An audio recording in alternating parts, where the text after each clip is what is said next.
Hello, my name is Arya Malka, and today I will be telling a beautiful story written in the book of Rina Yeshua in the topic of Pesach. I got the story written and translated in English in the Haggadah of the Ben Ish Chai. So this story is in the honor of my parents and my friends and my family all across the world. May this story bring us a little bit of light and happiness and some tranquility in these very hard and tough times. May we come through this stronger than before, and may our lives come back to normal, but with a more sense of purpose and meaning. So this story is in the times of when kings used to rule the world. So the story happens to be in the city of Rome. In the city of Rome, there was a completely locked tower, and every time there would be a ruler, this ruler would go and add a lock to fortify the gates of this tower. And throughout the generations, there was dozens of heavy-duty locks put onto the gates of this tower, not letting anybody in. No one dared to go into this tower. And eventually, there was a new ruler that decided that he would only be the king of this kingdom if all the sages and wise men would sign a petition saying that if he became ruler, that they would have to heed his reign and do as he says, without question. And that's the only way he would rule over that kingdom. And they agreed, and they signed the form.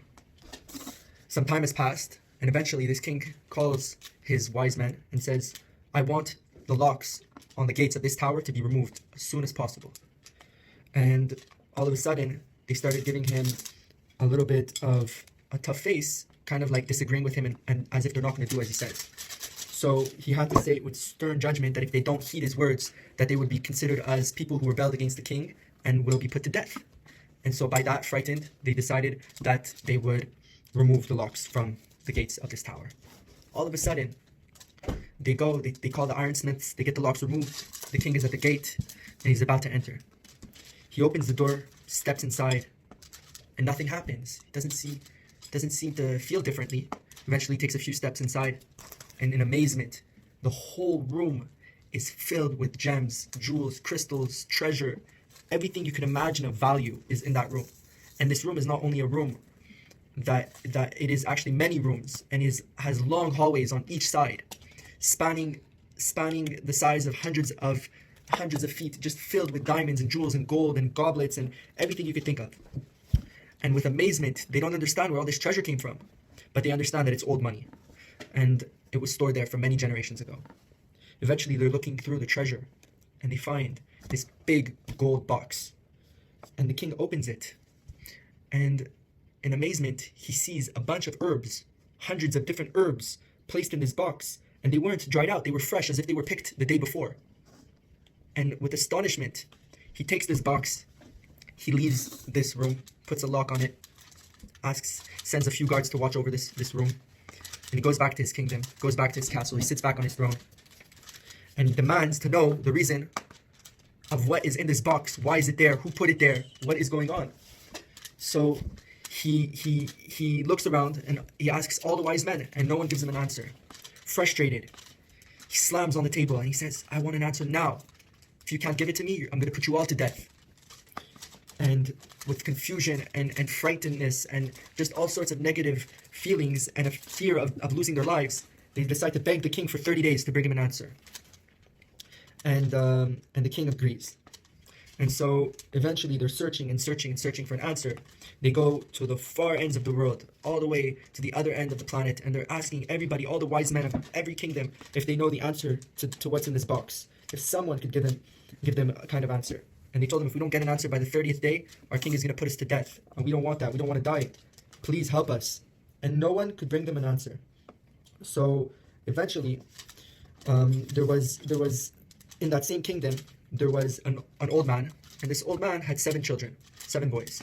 And his 7 boys were grown up, and they lived on their own. But every day, before they would go out and do their errands, they would go and pay respects to their father. They would ask him if he needed anything. They would ask him if they could serve him with anything that he needed in that day, and they would ask him how he's doing, and then they would go on with their day. But on the 29th day, there was something different. Those children didn't show up at the father's house in the morning, but only showed up in the evening. And the father asked, why is this? Why is today different than any other day?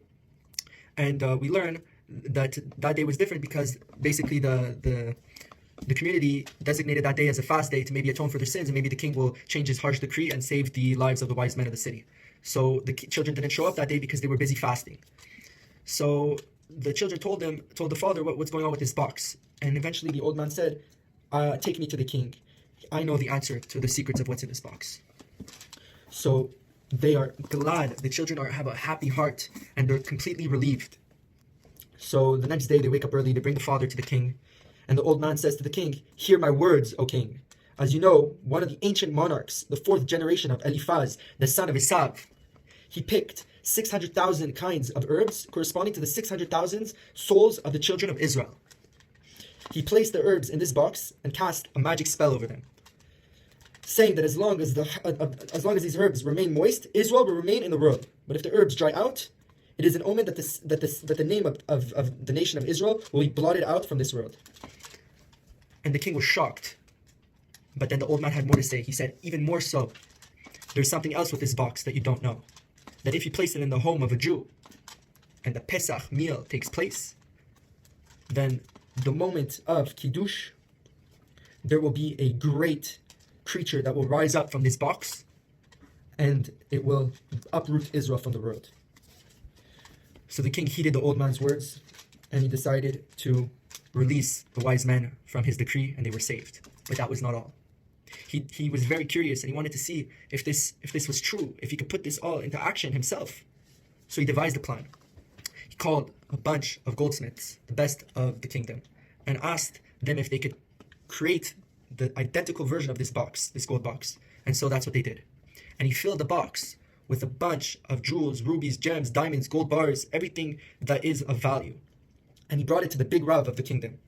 And he told the Rav, please keep this box for me for safekeeping, for I'm scared of a rebellion that I will be overthrown. And if so, at least I'll have this box and I'll be able to survive.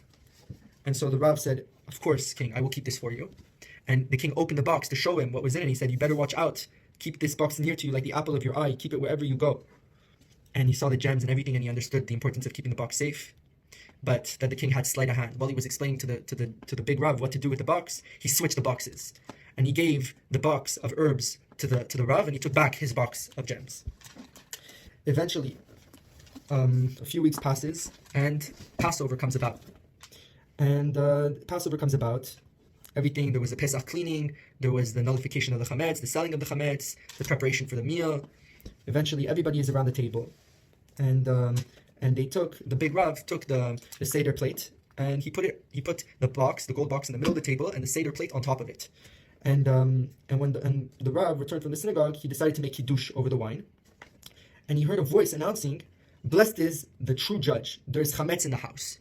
With shock, he didn't understand. He's like, it's not a voice coming from my children. That's not coming from my wife, from my guests. Who's that coming from? But he paused for a second, and he didn't hear anything. So again, he repeated his Kiddush. And again, he heard, blessed is he, king of the universe. There's chametz in this house. With shock and fear, he didn't understand. He looked around, and even his children and his wife and his guests heard what was going on. So they started sweeping the house again. They checked all the cracks, the holes, the corners.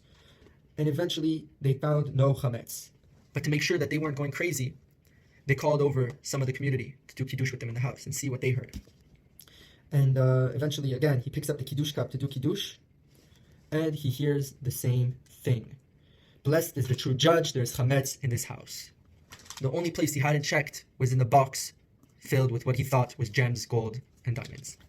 But he opens this box, and he sees immediately that there's this creature that crawls out of the box.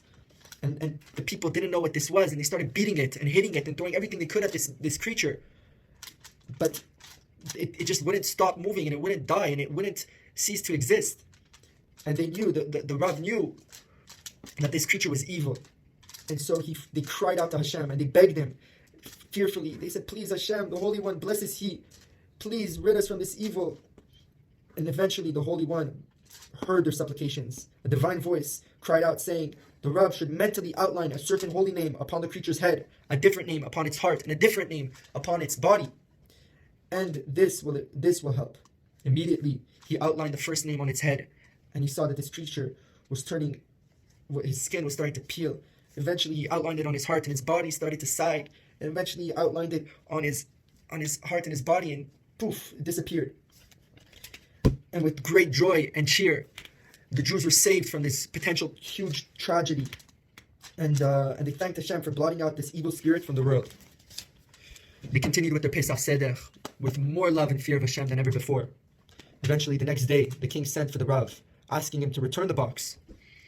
And so the Rav took this box to the royal palace. The king opened it and saw that all the herbs had dried up, utterly changing their appearance. The king asked the Rav, "Did you open the box?" The Rav was too frightened to answer. He didn't know what was going to happen if he said the truth. So he lied and he said, "No, Your Highness." Because he knew that if he'd opened it, since he thought that he had received a box full of precious stones and pearls, but he was returning a box of dried herbs, he would think that the king thought that this Rav stole all the gems. So he was scared for his life. So the king told him, "Don't fear, I will do no harm. Only tell me what happened to this box, for I gave it to you filled with moist herbs that had lasted many years, and now they have dried up." So the Rav, relieved that the king knew that there was only herbs in this box, that something happened to the gems, but there was only herbs in the box, he felt relieved and he was able to tell the king the whole truth of the story and what happened. And astounded, the king cried out, "Now that I know your Lord is great, and he redeems you from your difficulties, and I have now decided to convert and become a Jew like you." And so it was, this king that was once had a great hatred for the Jews converted, and that was a great sanctification of the divine name. This concludes the account as it was told. All the generations of the kingdom's rulers were waiting with anticipation for the destruction of the Jews. But lo and behold, not only did their own king carry out the decree, but it was reversed. And this spell, instead of destroying the Jews, Hashem saved the Jews from this spell.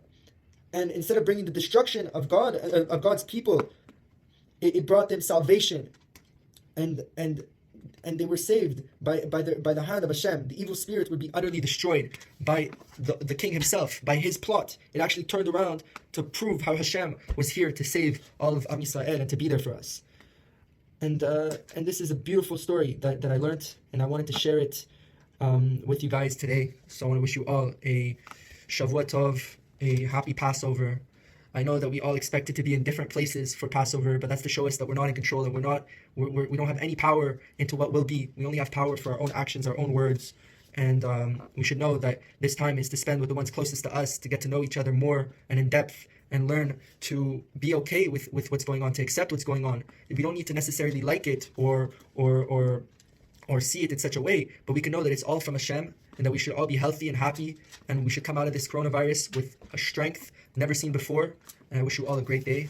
Thank you.